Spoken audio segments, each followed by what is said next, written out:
notre Père, nous te bénissons pour ce matin et nous te rendons de multiples actions de grâce pour l'amour que tu ne cesses, au Dieu de gloire, de nous manifester chaque jour. Et ce matin, Seigneur notre Dieu, tu as renouvelé ta bonté à la vie de tout et chacun de nous, Seigneur.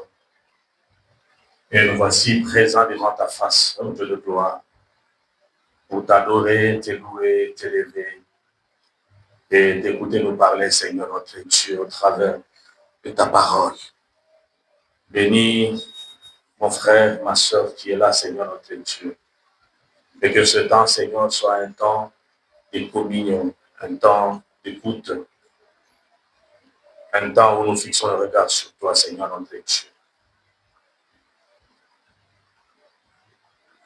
Que la paix soit le partage de tout et chacun de nous. Et que tout esprit contraire à ta volonté s'éteinte au milieu de nous, au nom de Jésus. Et que seule ta présence soit manifeste en ces lieux. Père, merci pour tout ce que tu feras avec nous. Au nom de Jésus. Amen. Est-ce que nous pouvons acclamer le Seigneur?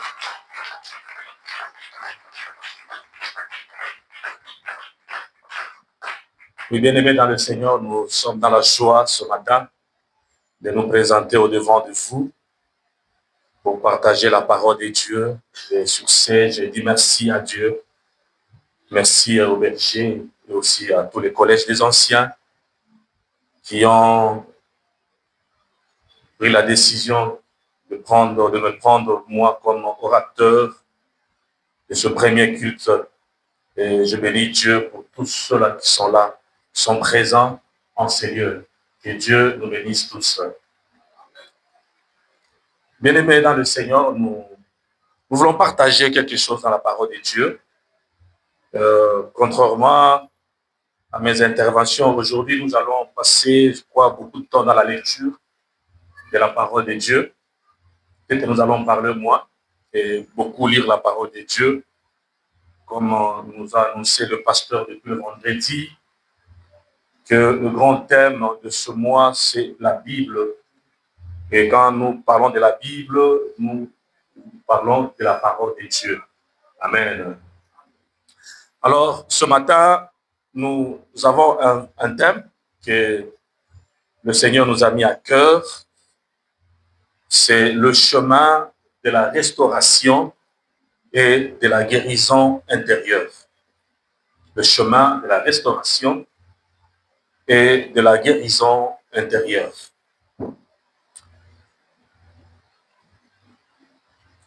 Oui, bien-aimés dans le Seigneur, comme nous l'entendons, comme nous le lisons, la puissance de la restauration divine est réelle et est accessible à tous ceux qui croient que nous aurons le besoin de guérir. Amen. La restauration est possible. Ce matin, j'aimerais encourager mon frère, ma soeur, qui est venu en ces lieux écouter Dieu nous parler. Et Dieu nous dit ce matin que la restauration est possible. La guérison intérieure est possible avec notre Dieu. Alors ce matin, nous allons lire quelques passages pour introduire notre message, notamment Ésaïe chapitre 40, le verset 31. Si on peut nous afficher, comme je l'ai dit, nous aurons quand même à lire un peu beaucoup de passages aujourd'hui. Ésaïe chapitre 40, verset 31. La Bible nous dit ceci. Mais ceux qui se confient en l'Éternel renouvellent leur force. Ils prennent le vol comme les aigles. Ils courent et ne se laissent point.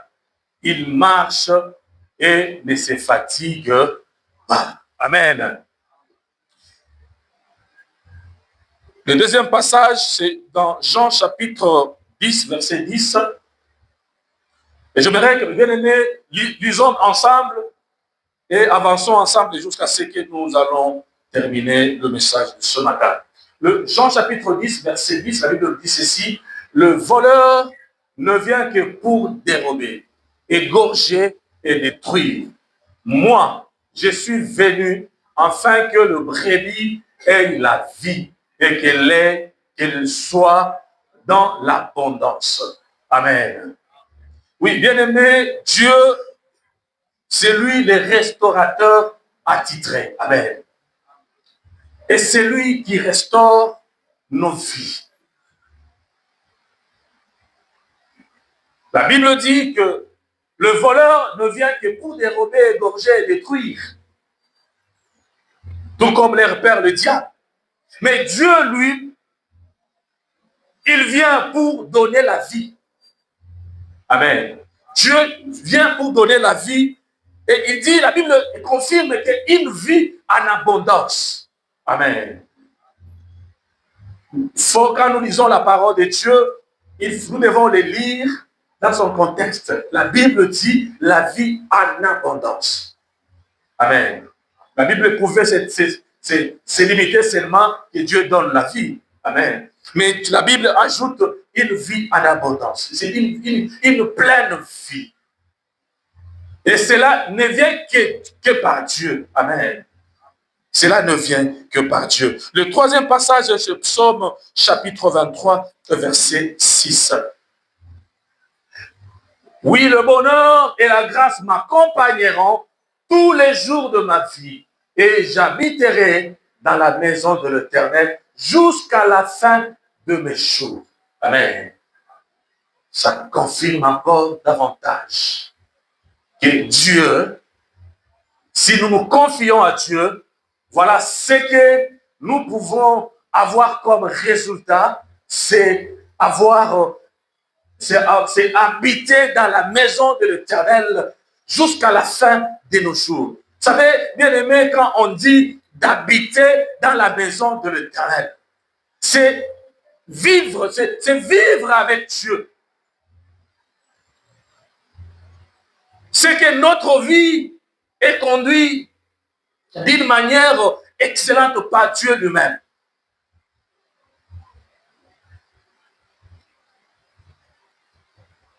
La Bible dit qu'Anne a passé toute sa vie dans le temple. Amen. Elle servait le Seigneur dans le temple.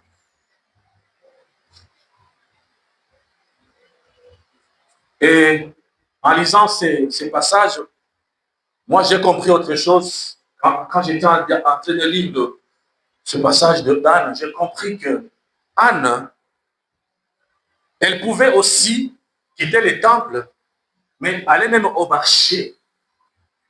Elle pouvait quitter le temple, aller visiter la famille.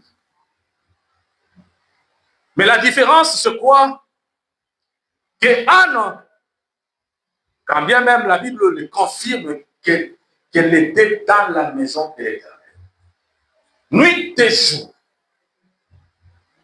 Mais dans ma compréhension des choses, je compris que Anne, même si Anne quittait le temple pour aller au marché ou bien visiter, et Anne, le temple était en lui. Amen. Dieu était en elle. C'est la différence des gens qui vivent à l'église. Parce qu'ici, à Kinshasa, c'est ici que j'ai découvert que les gens pouvaient dormir à l'église, de familles entières pouvaient dormir à l'église, et le matin, du dimanche comme celui-ci, ils arrangent la salle et c'est le culte. Amen. Et une fois, juste à côté de l'école de mes enfants, il y a une église où les gens dorment à l'intérieur.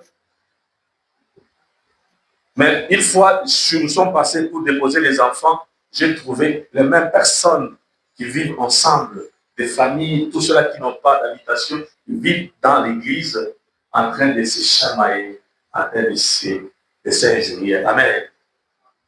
Donc, tu peux vivre, tu peux être dans l'église, mais tu ne vis pas l'église. Amen. Mais Anne était dans l'église, était dans le temple et il vivait le temple. Il vivait la parole de Dieu. Amen. Nous allons lire Matthieu chapitre 11, verset 28. La Bible dit ceci.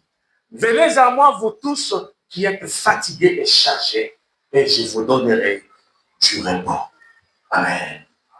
Ça, ce n'est que Dieu. Il n'y a que Dieu qui restaure. Il n'y a que Dieu qui peut guérir notre intérieur. Et la vraie paix et le repos. Le vrai repos, c'est Dieu qui le donne.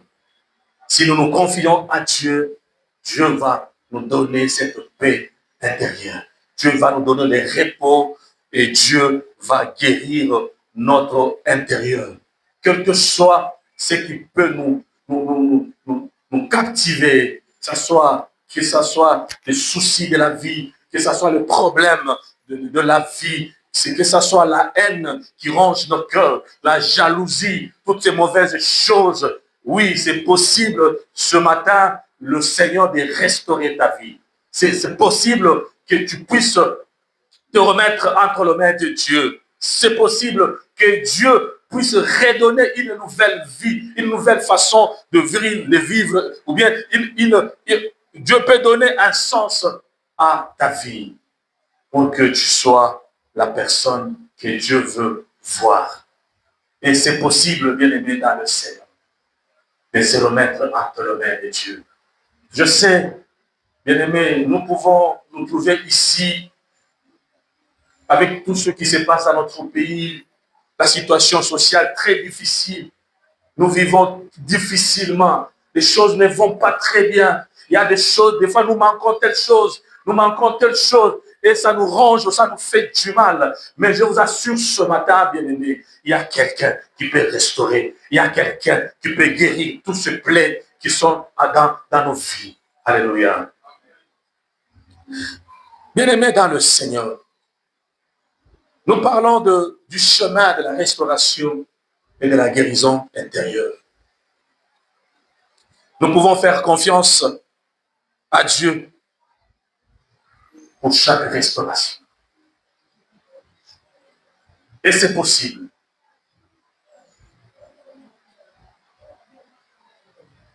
Je demanderai à tout et chacun de nous ce matin, je sais, peut-être tu es abattu, tu as des soucis, des problèmes qui te fait pleurer. Mais je te dis ce matin de faire confiance à ce Dieu qui restaure. Ouvre ton cœur et remets-toi entre les mains de Dieu. Dis au Seigneur, me voici, j'ai besoin de la restauration. La restauration de Dieu est réelle. Amen. Je vis des gens dans des lits des hôpitaux. Je vis des gens dans des comas. Et Dieu les a restaurés. Dieu les a guéris. Et aujourd'hui, vous ne pouvez pas est-ce que cette personne était réellement dans les comas? Est-ce que cette personne, réellement, elle était atteinte de cette maladie? Mais Dieu, quand Dieu prend possession, quand Dieu prend la décision de restaurer, il restaure sans faille. Alors, bien-aimés dans le Seigneur, ce matin, nous allons lire quelque chose, nous allons parler de cette clé qui nous ouvre le chemin de la restauration et de la guérison intérieure, que nous nommons cette paix. Cette clé qui ouvre le chemin de la restauration et de la guérison intérieure.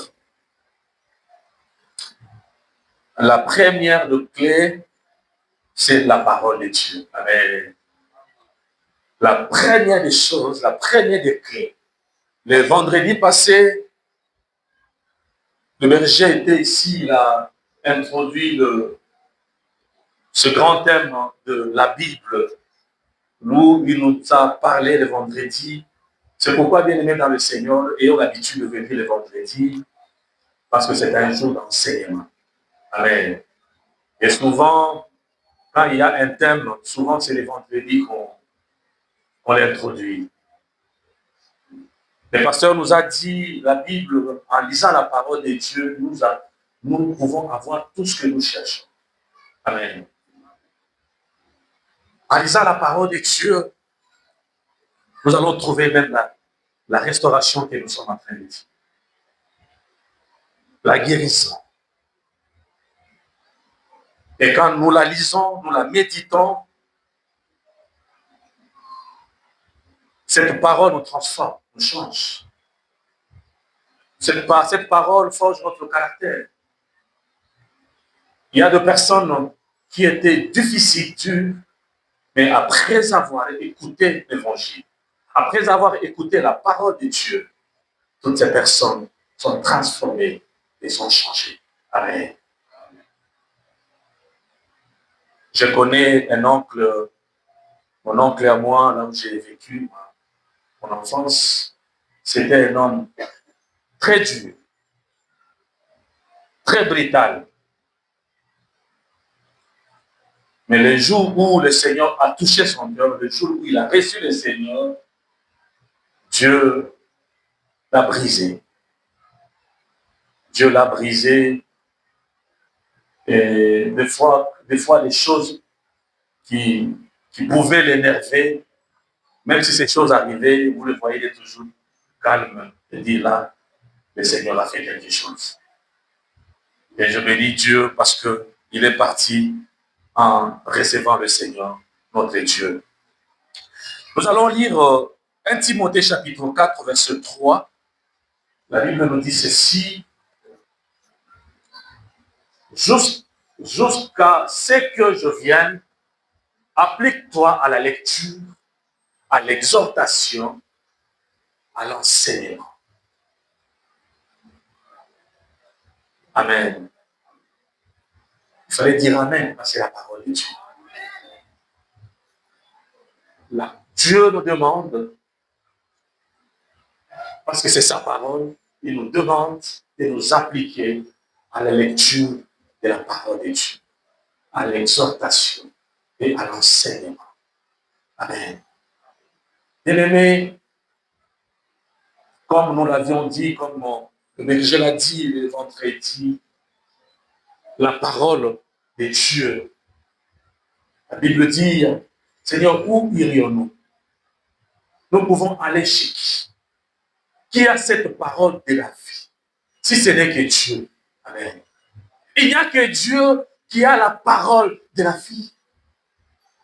Alors cette parole, nous l'avons. Nous sommes chanceux de partenir dans cette église.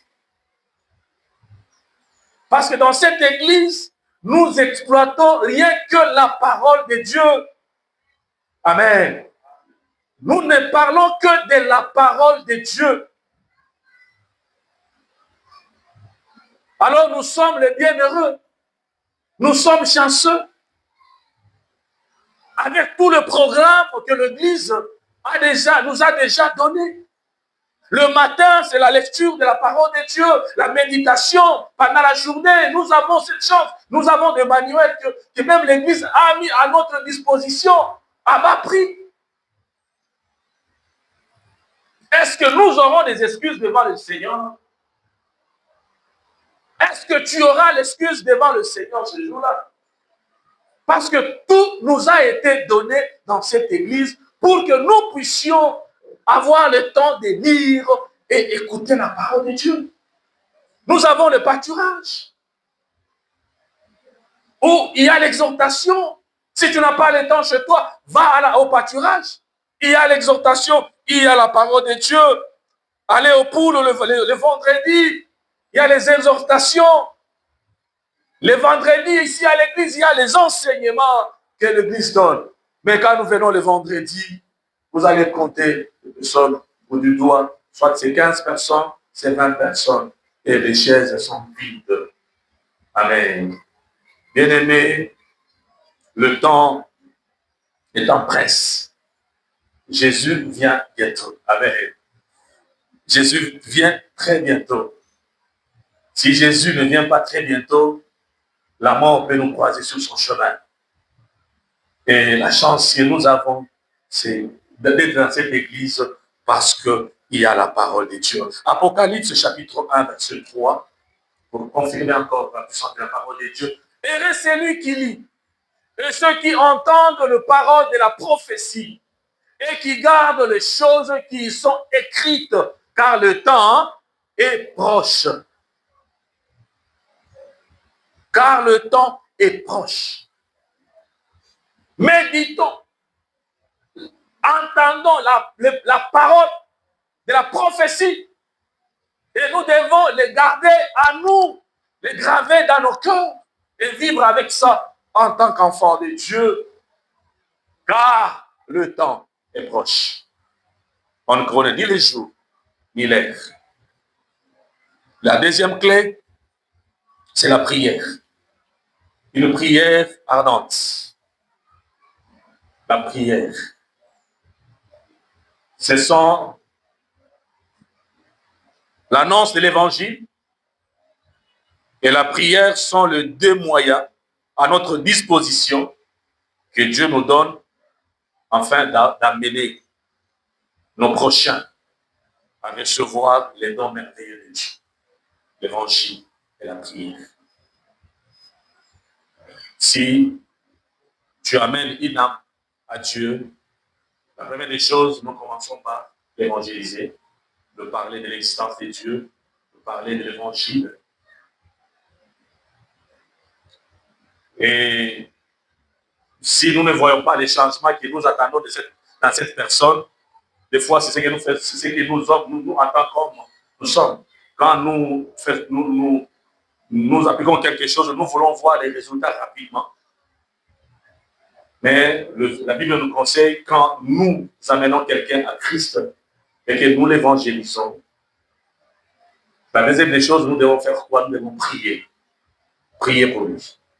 Prier pour cette personne-là, afin que Dieu accomplisse ses desseins dans la vie de cette personne. Amen.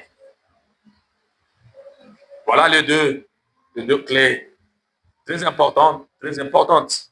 Les autres aussi, c'est important, mais plus dans l'évangélisation. Pour soutenir notre deuxième clé, nous allons lire Psaume chapitre 145, verset 18. Rapidement, la Bible dit ceci: l'Éternel est près de tous ceux qui l'invoquent. La Bible dit l'Éternel, notre Dieu, est près de tous ceux qui l'invoquent, sans exception aucune. Si tu l'invoques, il est près de toi. De tous ceux qui l'invoquent avec sincérité. Voilà, c'est ça la différence. Seule la parole de Dieu, en l'écoutant, en méditant la parole de Dieu, qui peut nous amener à être sincères, à être de vrais chrétiens, de vrais adorateurs. C'est en écoutant la parole de Dieu, en la méditant, en la mettant en pratique, que cela nous amène à être de vrais chrétiens, des chrétiens sincères. Alors si nous sommes chrétiens sincères, et si nous élevons notre voix pour invoquer le nom de l'Éternel, il est près de nous et il est prêt pour accomplir même de miracles. Amen. C'est pourquoi, des fois, vous vous étonnez, quelqu'un qui applique seulement 2 mots, 3 mots sur un malade et il est guéri. Amen. C'est la sincérité du cœur. Dieu travaille avec de telles personnes. Et voilà, c'est ça notre souci et notre demande ce matin, que la prière, invoquer Dieu d'une manière sincère. Et cela aidera notre croissance spirituelle. La troisième clé, le pouvoir du sang de Jésus. Le pouvoir du sang de Jésus.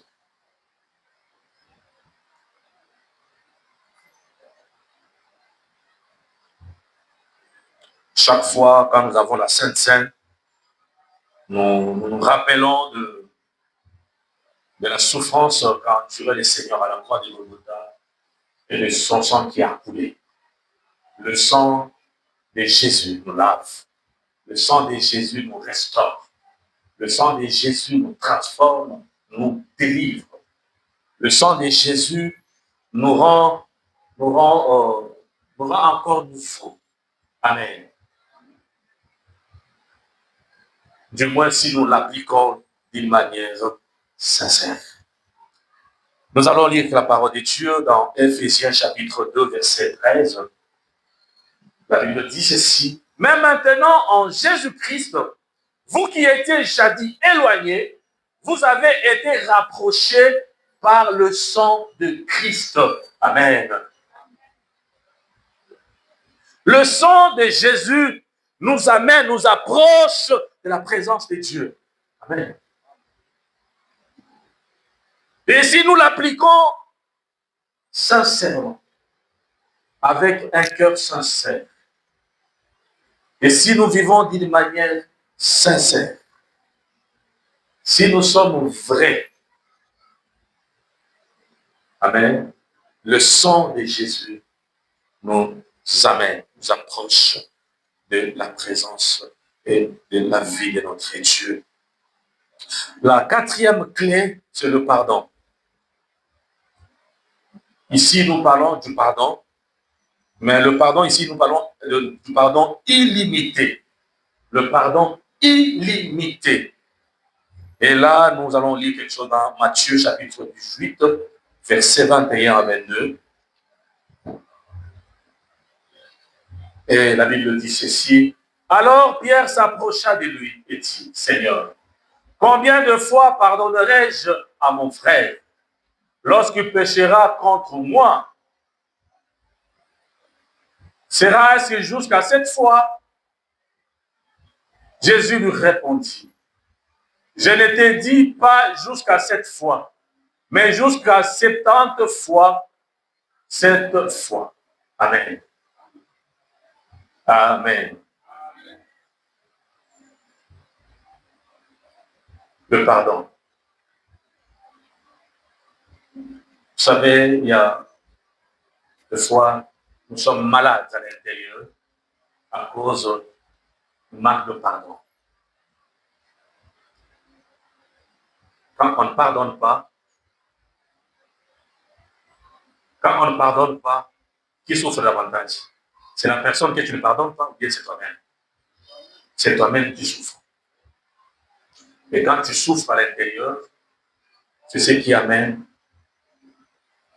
d'une manière psychologique, on peut aller même dans la médecine, ça crée de maladies. Tu peux avoir de tension, tu peux avoir des maux d'estomac, et tout cela peut entraîner à la mort. Amen. Mais la parole de Dieu nous demande ce matin de pardonner d'une manière illimitée. La parole de Dieu vient de le dire. Jésus dit à cette personne, c'est votre question, je ne te dis pas jusqu'à 7 fois, mais jusqu'à 70 fois, 7 fois. C'est beaucoup. Moi, je ne sais même pas calculer ça. Ça fait combien? 80 fois. Fois encore. Chaque jour. Amen. Vous voyez un peu? C'est la parole de Dieu. Est-ce qu'on peut dire Amen? C'est la parole de Dieu, c'est le pardon. C'est pour dire tout simplement que nous devons pardonner. Et laisser tomber toutes ces choses parce que ça nous amène la maladie. Et c'est lui qui peut pardonner, c'est lui qui peut restaurer, c'est lui qui peut nous guérir de cette maladie ce matin. Il n'y a que Dieu. Si ce matin tu es dans cette position, écoute bien cette parole de Dieu. Et quand nous allons prier, demande pardon à Dieu. Et pardonne tout cela que tu as déjà fait des esclaves dans ton cœur. Libère-les aujourd'hui au nom de Jésus. J'ai dit, hein, libère-les aujourd'hui au nom. La cinquième clé, c'est la plénitude du Saint-Esprit. La plénitude du Saint-Esprit. Les restaurateurs, le Saint-Esprit. Quand tu es rempli du Saint-Esprit, autre chose n'a pas de place en toi. Amen. On parle de la plénitude du Saint-Esprit. Si tu es plein du Saint-Esprit, Bien-aimé, tu es un homme spécial. Tu es un homme différent. Tu es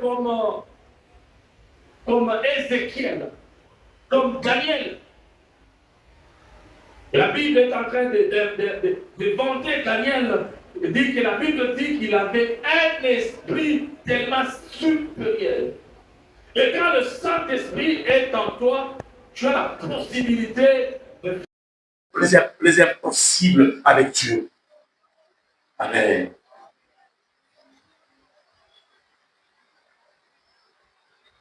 Ézéchiel chapitre 36, verset 27, la Bible dit ceci.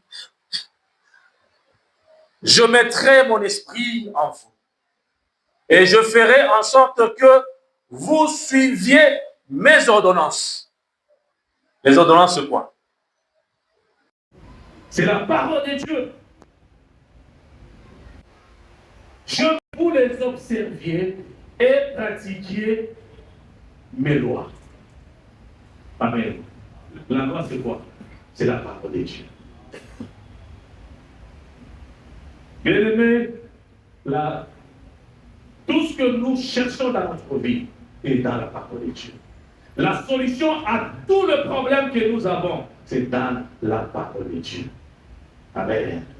Et je vais le dire, même la restauration, elle, vient de Dieu seul, et non pas des hommes.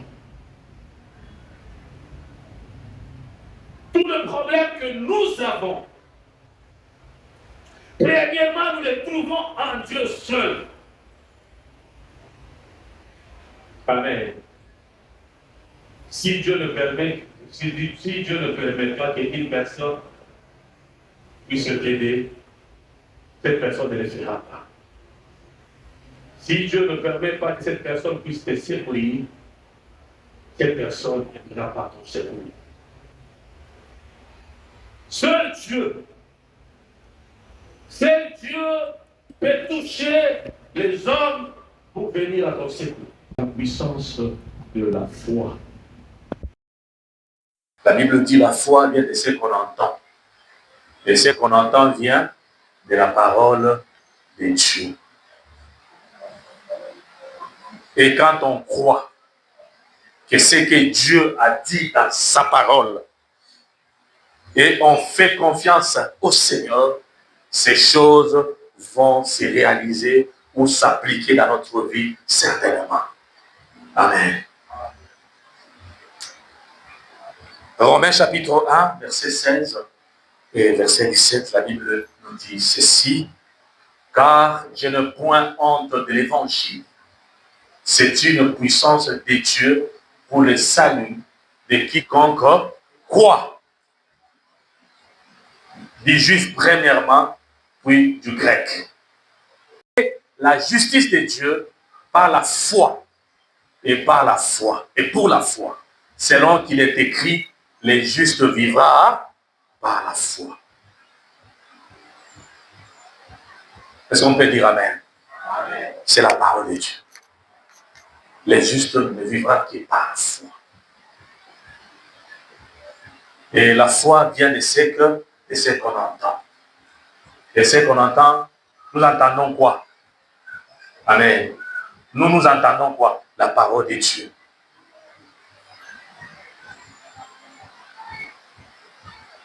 Alors, bien aimés, nous avons tout intérêt de nous amener là où il y a la parole de Dieu. De nous amener au pâturage,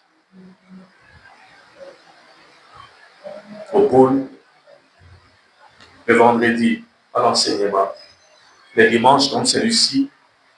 Ici à l'église, nous avons cette possibilité d'écouter l'évangile, d'écouter la parole de Dieu. C'est au fur et à mesure que nous écoutons la parole de Dieu, c'est aussi au fur et à mesure que Dieu est en train de nous briser pour en faire de nous de vrais et de sincères chrétiens. Amen. La septième clé, la dernière, la paternité céleste. Appartenir à Dieu. Appartenir au ciel. d'être les habitants de là. Par la foi. Par la foi, nous serons là au ciel avec le Seigneur. Amen. Et tout se prépare ici. Si nous voulons appartenir totalement à Dieu, nous devons vivre comme lui. Nous devons faire les choses comme Dieu l'indique dans sa parole. Nous devons obéir à ses ordonnances. Nous devons obéir à ses préceptes. Nous devons obéir à la loi. C'est ce que le Seigneur nous a amené. Moïse est allé à la montagne consulter Dieu. Il est rentré avec les 10 commandements devant le peuple d'Israël. Il les a trouvés en train de fêter. Ils ont créé leur propre Dieu. Ils ont fabriqué eux-mêmes leur propre Dieu avec leurs mains. Mais Moïse a commencé à rappeler aux enfants d'Israël. Souvenez-vous de ces dieux-là, qui ce jour-là vous a nourri. Souvenez-vous de ces dieux-là qui vous a donné de la viande. Souvenez-vous de ces dieux-là. Et tout cela, parmi les quelques-uns qui adoraient ces dieux fabriqués par le main d'homme, quand ils ont compris la parole de Dieu par Moïse, ils se sont retirés. Quelques-uns se sont retirés d'adorer ces veaux créés par les hommes. Ils sont venus à écouter Moïse qui parlait de Dieu. Ils se sont souvenus de tout ce que le Seigneur a fait dans leur vie. Amen. 1 Corinthiens chapitre 8, verset 6.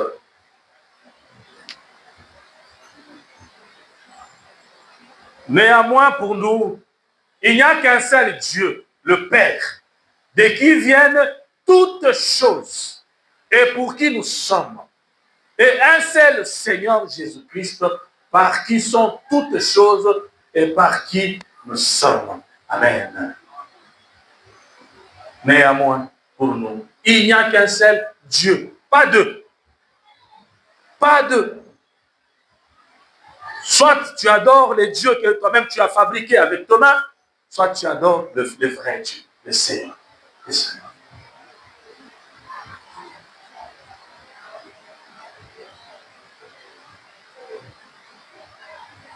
Il y a un seul Seigneur Jésus-Christ, par qui sont toutes choses, la Bible le déclare, sont en Jésus, il y a toutes choses. La Bible, quand elle dit toutes, c'est toutes. Amen. Moi, je n'aimerais pas enlever. La Bible dit toutes choses. C'est possible en Jésus d'avoir toutes choses.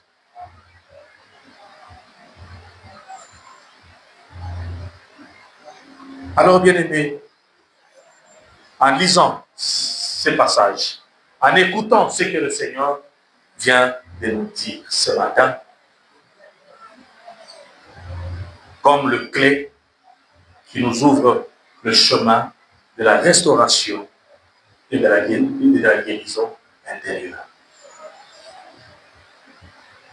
Et même à la maison, si vous avez le temps, vous pouvez aller lire Jérémie chapitre 30, le verset, tous les chapitres, vous allez voir que Dieu a délivré son peuple, Dieu a guéri son peuple, Dieu a restauré, Dieu a reconstruit.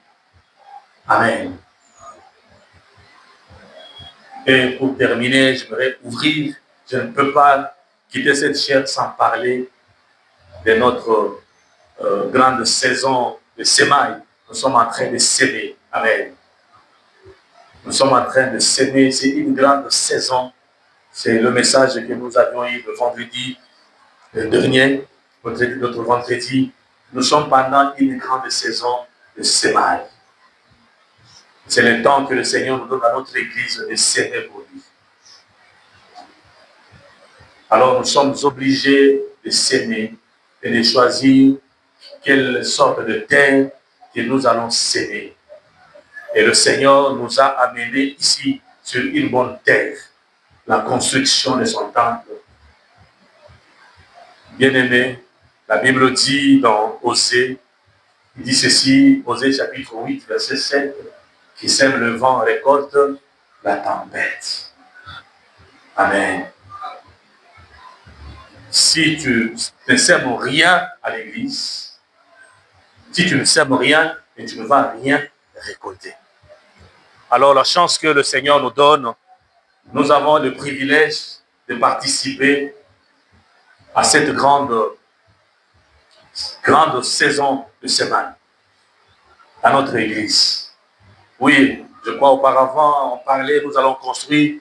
Maintenant, cette fois-ci, c'est avec décision, avec des enveloppes, avec de prières. Prions.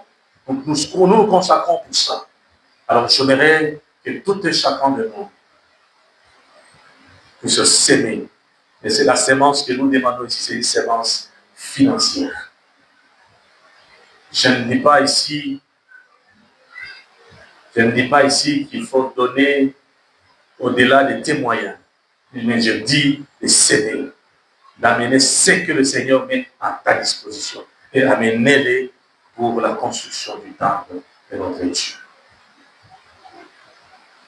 C'est un moment de bénédiction et celui qui sera à côté, celui qui passera à côté de cette saison, il ne va rien mentionner. Et la Bible était très claire. Amen. Attachons-nous à Dieu, attachons-nous à la parole de Dieu. Nous verrons les bonnes choses s'accomplir dans notre vie de chaque jour parce que le Seigneur est avec nous et c'est lui qui nous accompagne. Il va restaurer notre vie, il va guérir notre intérieur. Que Dieu bénisse sa parole.